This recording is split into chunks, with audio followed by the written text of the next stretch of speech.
주보에 설교 제목이 믿음이란 이렇게 제가 제목을 잡았습니다.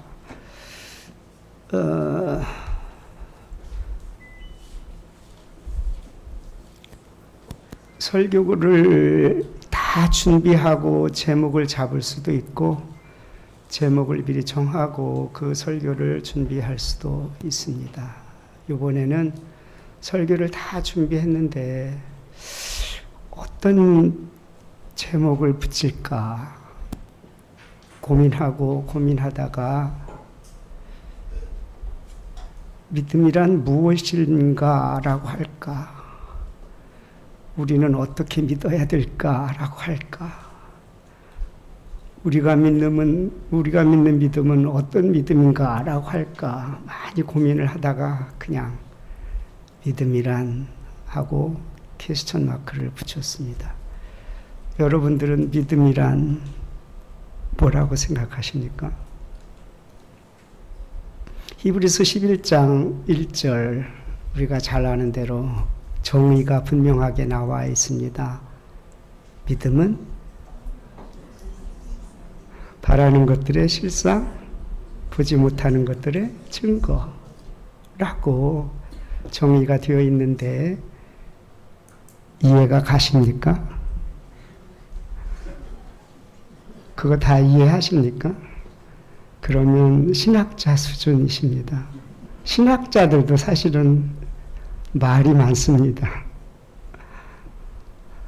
그래서 저는 오늘 이 요한복음 14장 1절 예수님께서 친히 말씀하신 믿음이란 도대체 뭘까를 한번 여러분들과 나누어 보려고 합니다. 너희는 마음에 근심하지 말라. 하나님을 믿으니 또 나를 믿으라. 믿으니 믿으라.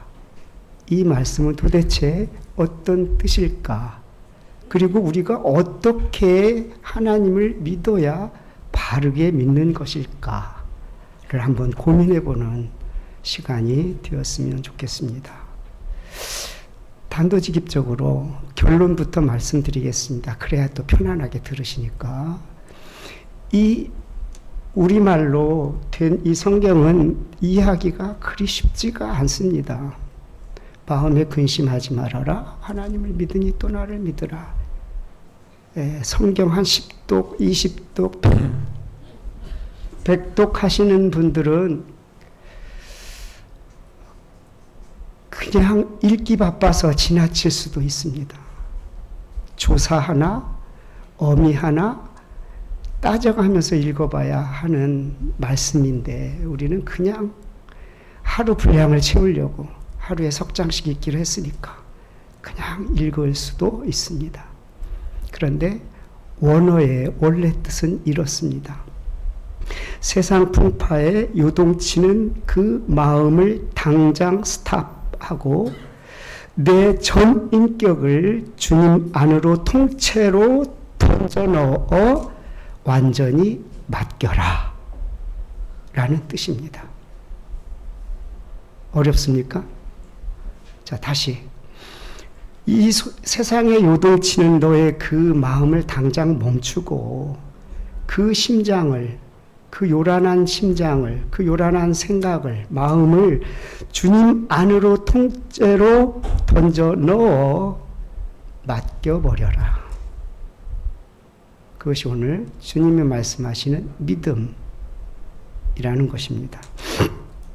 오늘 우리가 읽은 요한복음 14장 1절은 예수님이 십자가에 못 박히시기 전에 지상에서의 마지막 밤을 제자들과 보내시면서 유언과도 같은 말씀이십니다.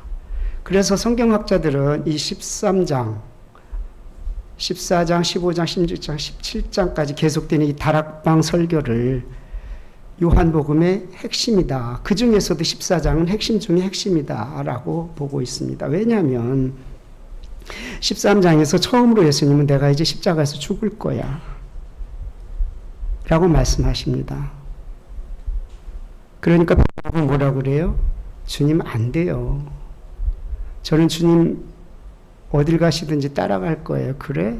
그런데 네가 나를 3번이나 부인할 걸? 그리고 하시는 말씀입니다. 그러니까 제자들 마음 상태가 지금 아주 혼란스럽습니다. 여기 근심이라는 이 단어, 이 뜻이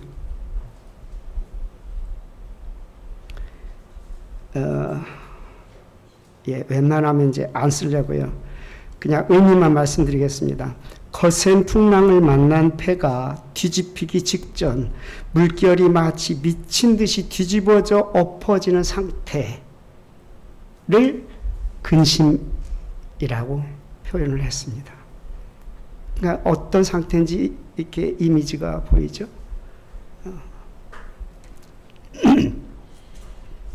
지금 제자들의 내면에는 이 격렬한 불안과 두려움의 소용돌이 속에서 무섭게 휘말려 들어가고 있었던 것입니다. 그런 상태에서 예수님께서 지금 너희는 그 소용돌이 속으로 빨려 들어가지 말아라 라고 말씀을 하시는 것입니다.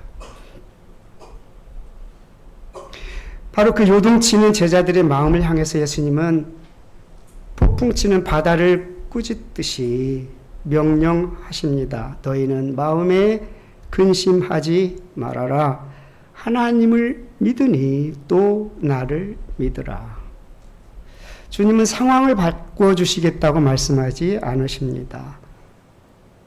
앞으로 제자들에게는 십자가의 고난이 그대로 다가올 것입니다. 그러나 주님은 그 고난 앞에서 너희의 믿음의 대상을 고난 보지 말고 너희 믿음의 대상을 그 어떤 것도 아닌 바로 주님 자신에게 고정시키라고 명령하고 계시는 겁니다. 오늘날 우리 역시 인생의 크고 작은 풍랑을 만날 때마다 제자들처럼 마음이 흔들리고 요동칠 수도 있습니다. 재정이 어려울 때, 사업이 잘 안 될 때, 건강에 위험 신호가 올 때, 자녀들이 내 마음대로 잘 안 될 때, 우리 마음은 쉽게 요동칩니다. 그럴 때면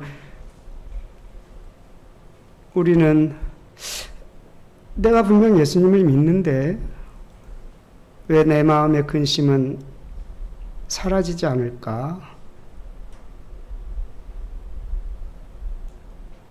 깊은 회의와 고민에 잠길 수도 있습니다. 그런데 이쯤에서 우리는 우리가 신앙하고 있는 그 믿음의 모습을 정직하게 한번 돌아볼 필요가 있습니다. 물론 절대 아니기를 바라지만 어쩌면 우리의 믿음이 성경이 말하는 믿음이 아닐지도, 단지 지식적인 동의나 형식적인 종교 생활에 머물러 있을지도 모르기 때문에 그렇습니다. 현대 많은 교인들의 주일 예배마다 사도신경을 암송하면서 설교나 찬양에 아멘도 하지만 삶의 현장에서는 여러 가지 어려움을 당할 때 마음이 달라지기 쉽습니다. 그러면 내가 예배도 잘 드리고 봉사도 하고 헌금도 하는데 왜 내 인생이 자꾸 이렇게 꼬이지? 왜 이렇게 문제가 자꾸 생기나? 하나님은 어떻게 나한테 이러실 수 있지? 라고 할 수도 있습니다. 그런데 이것은 주님을 왕으로 모신 것이 아니라 내가 이만큼 교회에 나와주고 내가 이만큼 신앙생활을 해 드렸으니 주님도 내 삶을 형통하게 보장해 주셔야 한다는 거래형 믿음일 수도 있습니다. 그러나 성경은 그것을 순수한 믿음이라 하지 않습니다. 야고보서 2장 19절 우리가 잘 아는 대로 이렇게 지적합니다. 네가 하나님은 한 분인 줄로 믿느냐? 잘 하는도다. 귀신들도 그 정도는 믿고 떠느니라. 예수님이 메시아라는 사실을 머리로 알고 인정하는 것은 귀신들도 그리한다는 얘기입니다. 삶의 주도권은 여전히 내가 꽉 쥐고 내가 핸들링하면서 예수님을 단지 내 삶의 문제를 해결해주는 보조자로 내 곁에 둔다면 그것은 성경이 말하는 믿음이 아니라 여전히 내가 내 인생의 주인이 되어 주님을 부려먹으려는 또 다른 형태의 우상숭배일지도 모르겠습니다. 그렇다면 오늘 예수님이 나를 믿으라 하시는 이 믿음은 어떤 믿음일까요? 우리는 매주 예배 시간마다 사도신경을 암송하면서 나는 믿습니다 라고 고백합니다. 이 고백의 라틴어가 바로 크레도입니다. 옛날 기아차 크레도스를 기억하실 겁니다. 같은 말입니다. 하나는 크레도는 라틴어, 크레도스는 영어입니다. 이 단어의 어원을 살펴보면 우리가 가져야 할 예수님이 원하시는 정확한 믿음의 의미를 우리는 알 수가 있습니다.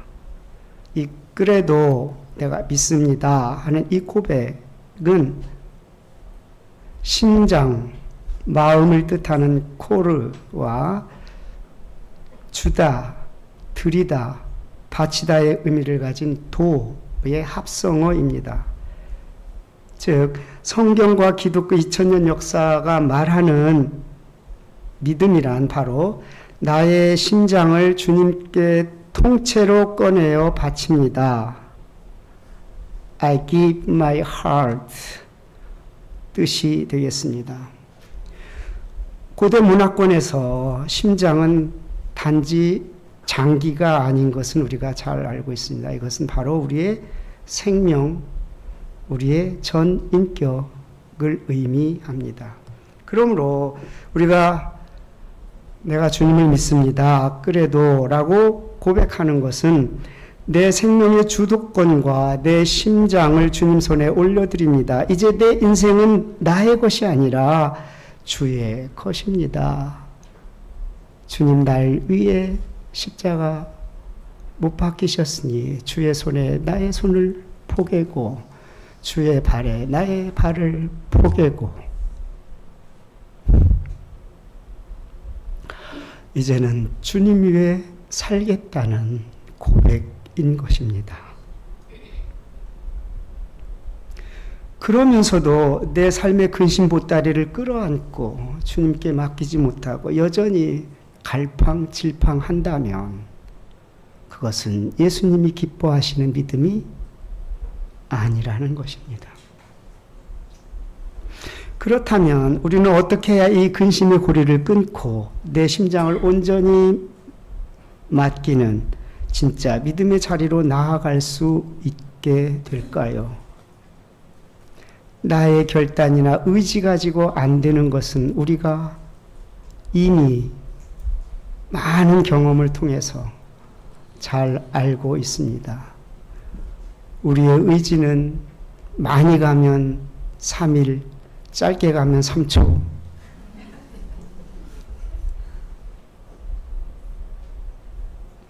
불가능합니다.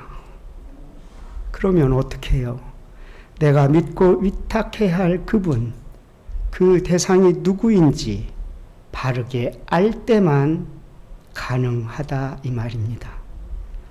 오늘 본문에서 주님은 제자들이 가진 믿음의 뿌리를 통째로 흔드는 놀라운 선언을 하십니다. 바로 구약의 여호와 신앙과 예수 신앙을 동일선상에 올려놓고 선포하십니다. 하나님을 믿으니 나를 믿으라.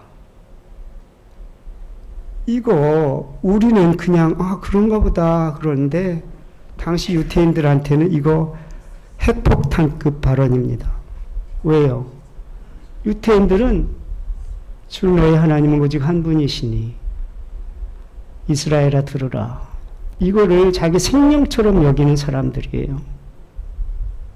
유일신 여호와만 하나님으로 믿는 사람들이에요.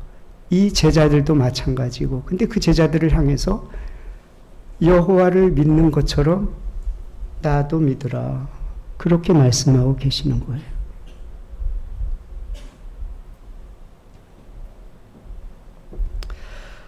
평생을 오직 여호와 하나님 한 분만을 유일신으로 믿어온 유대인 제자들에게 예수님은 지금 자신을 하나님과 동등한 위치에 올려놓으시고 믿음의 대상으로 말씀하고 계시는 겁니다. 구약의 선지자들은 늘 여호와를 신뢰하라고 외쳤는데 예수님은 하나님을 믿는 것처럼 동등하게 나를 믿으라고 명령하고 계시는 겁니다.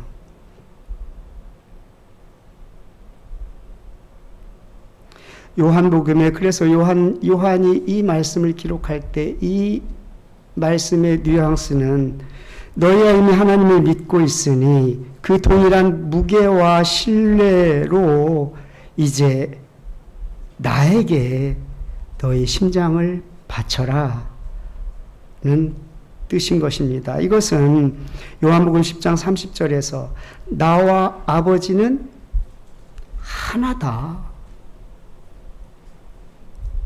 요한복음 19장 9절 나를 본 자는 아버지를 보았거늘 어찌 나한테 아버지를 보이라 하느냐. 빌립한테 하시는 말씀의 연장선입니다. 그 요한복음의 총 주제는 뭡니까? 하나님이신 예수님인 것입니다. 마가복음은 종이신 예수님.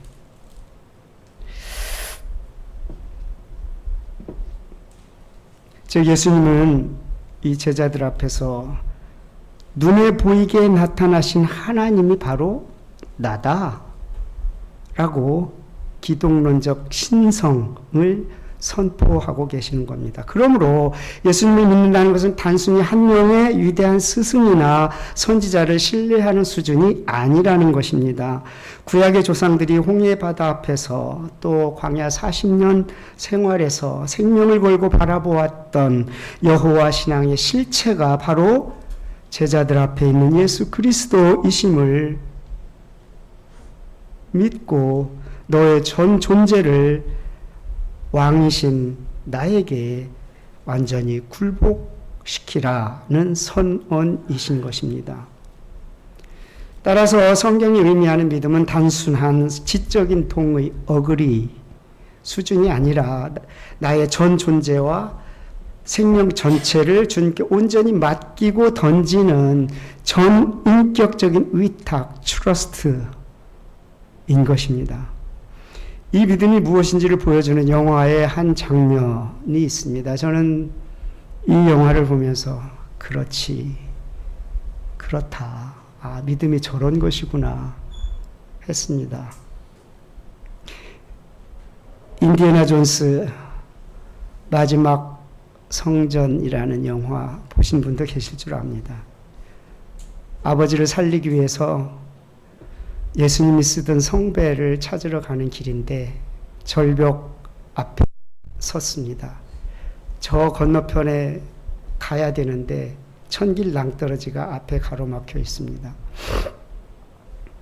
발 하나만 삐끗하면 그대로 즉사하는 상황입니다. 그때 지금 내비게이션 같은 노트 하나 들고 찾아가는데 거기에 이렇게 써 있습니다. Leap of faith. 믿음으로 도약해라. 믿음으로 내디뎌라.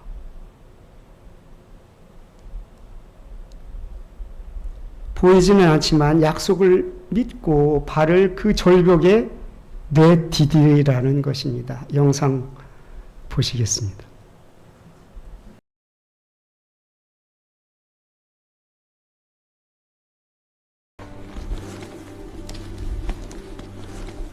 다리는 처음부터 거기 있었습니다. 다만 주인공의 시선에 보이지 않았을 뿐입니다.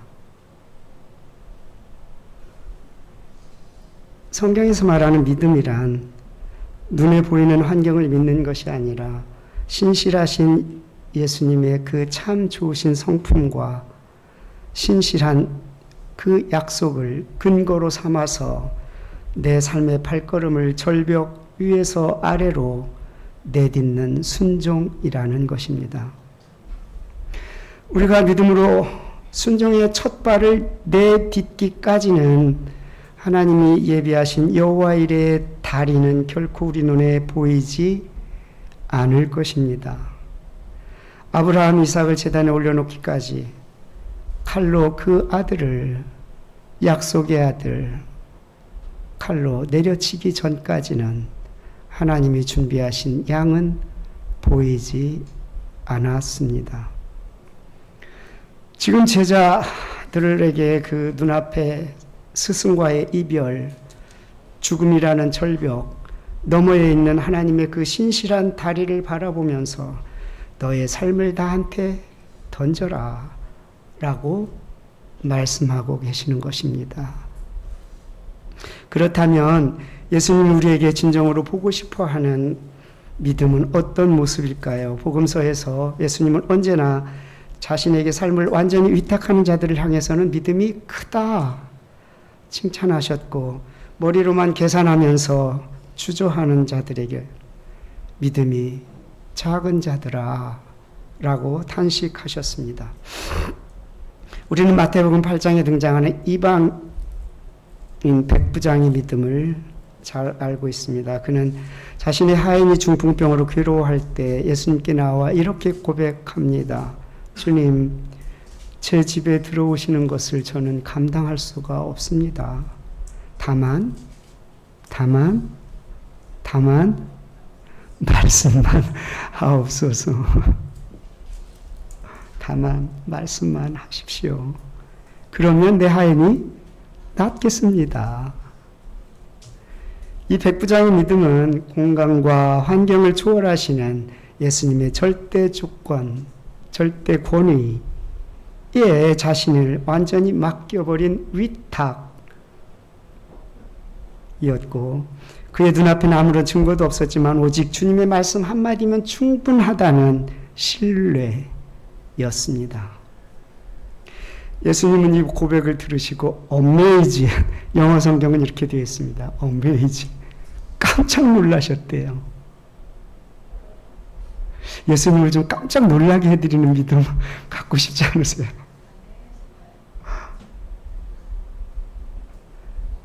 칭찬하십니다. 내가 진정으로 너에게 말하는데 하나님을 잘 믿는다고 떠들어대는 이스라엘 중에서도 이만한 믿음을 내가 찾아보지 못했다. 반면에 풍랑으로 침몰하는 배 위에서 두려워 떨던 제자들을 향해서는 탄식하십니다. 어찌하여 무서워하느냐, 믿음이 작은 자들아. 아니, 그 바다를 만드신 하나님이, 그 바다를 만드신 주님이 함께 있음에도 불구하고 내 삶이 안전히 흔들릴 때 같이 흔들리는 믿음, 그것이 바로 예수님이 탄식하시는 작은 믿음인 것입니다. 사실 오늘 요한복음 14장에서 예수님께 이런 질문을 하는 친구가 있습니다. 주님, 어디로 가시는지 우리가 알지 못하는데요. 그걸 우리가 어떻게 알겠습니까? 누구죠? 이렇게 근심 가득한 질문을 하는 친구. 바로 조금 내려가면 5절에 있습니다. 도마입니다. 이 친구 되게 똑똑하고 되게 영리하고 샤프한 친구, 아주 스마트한 친구입니다. 그는 눈앞에 확실한 증거가 보이지 않으면 믿지 못하는 지극히 현실적이고 이상적인 인물입니다. 주님이 부활하신 후에도 다른 제자들에게 확실하게 얘기합니다. 내가 그의 손 못자국을 보고 내 손가락을 그 손에 그 상처에 그 옆구리에 넣어보지 않고서는 나는 믿지 못해. 참 똑똑한 친구이긴 한데 영적으로 보면 철저한 맹인 장님이었습니다. 내 눈으로 직접 확인하고 내 이성과 상식으로 납득이 되기 전까지는 절대로 믿지 못하겠다. 팩트를 보여주십시오.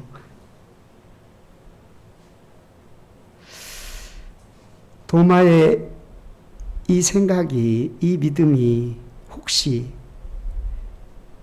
우리가 매주 사도신경을 암송하면서도 정작 현실의 문제 앞에서는 내 심장을 내어드리지 못하고 그 근심 보따리 부여안고 속 끓이는 잠 못 자는 우리들의 솔직한 자화상은 아닌지. 결국 주님은 의심 많은 도마에게 나타나셔서 손과 옆구리를 보여주시면서 우리의 가슴을 치는 말씀을 하십니다. 얘야, 너는 나를 보고서야 믿니? 보지 않고도 믿는 사람은 참 행복하다 말씀하십니다. 주님은 눈에 보이는 증거나 표적을 봐야만 겨우 고개를 끄덕이는 믿음이 아니라 내 시선에는 아무것도 보이지 않고 내 손에 잡히는 것은 아무것도 없을지라도 오직 주님의 성품과 말씀하신 약속만 바라보고 내 삶을 던지는 믿음을 가진 자가 진정 복된 자라고 선언하십니다. 그러면 이 복된 믿음이 오늘날 우리 시대에는 어떻습니까? 매우 보기 쉽지 않습니다. 그래서 예수님은 누가복음 18장 8절에서 마지막 때를 살아가는 우리를 향해 이렇게 물으십니다. 인자가 올 때에 세상에서 믿음을 보겠느냐? 이 말씀은 마지막 때가 될수록 교회의 건물은 크고 화려해지겠지만 교인들은 많아질 수도 있겠지만 진짜 믿음을 가진 자를 찾아보기가 힘들 것이라는 엄중한 경고입니다. 주님은 습관적으로 교회 마당을 밟고 입장료 내고 예배를 구경하는, 이런 말을 써도 되는지 모르겠는데, 종교적 소비자를 찾으시는 것이 아니라 자신의 생명을 온전히 맡기는 참된 위탁자, 예배자를 찾고 계십니다. 이 구경꾼의 믿음과 위탁하는 믿음의 차이를 잘 보여주는 역사적인 사건이 있습니다. 1859년 6월 30일 외줄타기 명인 프랑스의 찰스 블런딘이라는 사람이 나야가라 폭포를 외줄을 메고 거기를 횡단했습니다. 그것도 눈을 가리고. 물보라가 치는 높은 폭포 위를 무사히 건넌 이 블론딘이 아래에 모인 환호하는 군중들을 향해서 외칩니다. 여러분, 내가 사람을 업고도 여기를 건너갈 줄로 믿습니까? 아멘 아멘이 아니에요. 그럼요, 믿습니다. 환호했습니다. 그러면 내가 등에 업고, 내가 사람을 등에 업고 건널 수 있다고 하셨으니 지원자 나오십시오. 그러니까 갑자기 쥐죽은 듯이 조용해졌습니다. 그래, 너 제주꾼인 건 알겠는데 내 생명은 못 맡기겠어.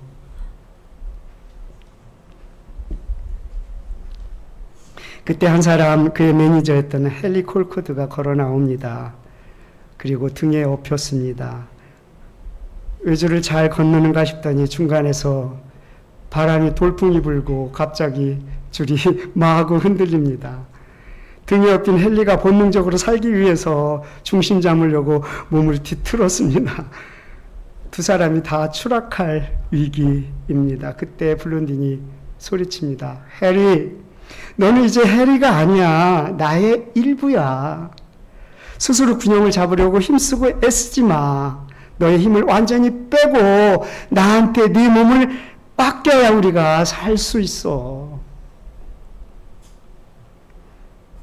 해리가 자기 눈의 감각과 살아보려는 본능을 빼고 블론딘 등에서 자신을 온전히 맡길 때 그들은 무사히 폭포를 건널 수 있었습니다. 이것이 바로 우리 믿음의 대상을 신뢰하고 자신의 생명을 맡기는 복된 그레도의 믿음인 것입니다. 말씀 정리합니다. 교회 여러분, 오늘날 세상은 우리에게 늘 속삭입니다. 내 눈에 보이는 물질을 믿어야 해. 내 통장에 있는 숫자를 믿어야 해. 너의 힘으로 너의 핸들을 잡고 운전해야 돼. 말합니다. 그래서 우리는 삶의 작은 풍랑이 올 때 내 힘과 방법으로 인생의 균형을 잡으려고 발버둥치기도 합니다. 그러나 내가 살려고 몸부림치고 발버둥칠수록 우리 마음의 요동침과 소용돌이는 더욱 심해질 뿐입니다. 도마처럼 내 눈에 확실한 증거를 보여달라고 팩트만 요구하는 현실적인 믿음, 사도신경을 기계적으로 암송할 뿐 정작 삶의 근심 보따리는 내가 꽉 부여잡고 갈팡질팡하는 관념적인 믿음으로는 이 험한 세상을 이길 수가 없습니다. 마음에 몰아치는 두려움을 잠재울 수도 물론 없습니다. 예수님이 오늘 이 시간 근심의 한복판에 서 있는 우리에게 원하시는 믿음은 단 한 가지. 다시 오늘의 말씀을 마음으로 한번 들어보십시오. 너희는 마음에 근심하지 말아라. 하나님을 믿으니 또 나를 믿으라. 이 말씀은 내 마음의 요동침을 당장 멈추라는 강력한 명령입니다. 어떻게 멈출 수 있습니까? 우리의 믿음의 대상, 하나님 아버지, 우리 주님을 바르게 알 때 가능합니다.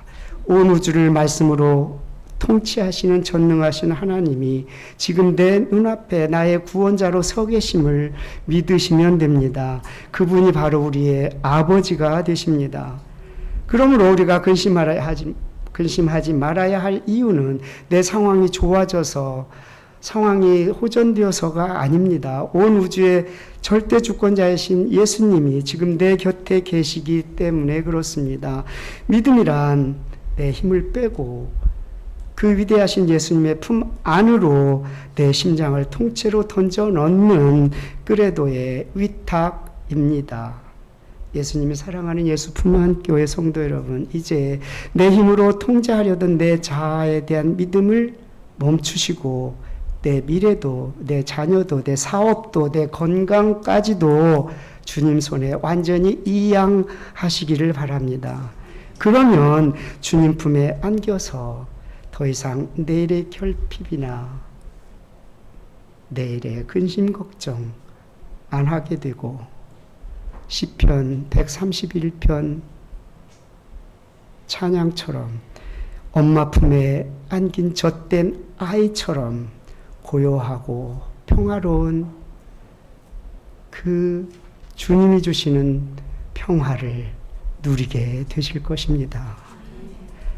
주는 평화, 우리의 평화, 주는 평화, 우리의 평화, 염려다 맡겨라, 염려다 맡기라, 주가 돌보시니, 주는 평화, 우리의 평화, 염려다 맡겨라, 염려다 맡기라, 주가 돌보시니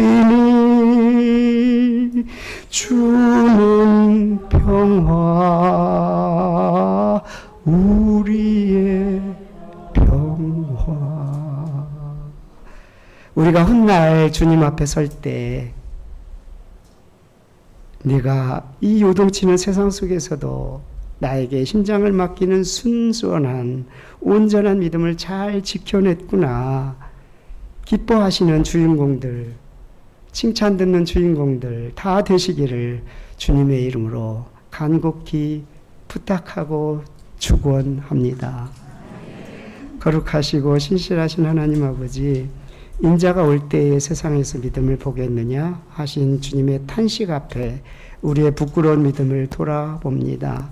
그동안 매번 사도신경을 암송하며 믿습니다를 반복했지만 정작 현실의 거친 파도 앞에서는 내 삶의 근심보따리 주님께 맡기지 못한 채 끌어안고 갈팡질팡했던 믿음이 적은 자였음을 용서하여 주옵소서. 하나님의 믿음이 또 나를 믿으라 하신 주님의 준엄한 음성을 이 시간 우리 영혼의 명령으로 받습니다. 내 근심보다 크시고 온 우주를 다스리시며 나를 위해 성육신 하신 예수 그리스도의 그 위대한 이름 앞에 이제 내 생명과 내 심장과 나의 인생 전부를 온전히 던져 위탁하겠습니다. 그리하여 흔들리는 세상 속에서도 결코 요동치 않고 마지막 때에 주님이 그토록 찾으시는 심장을 바친 진정한 예배자로 승리하게 하옵소서. 우리를 품으시고 온전하게 하시는 예수 그리스도의 이름으로 기도합니다. 아멘.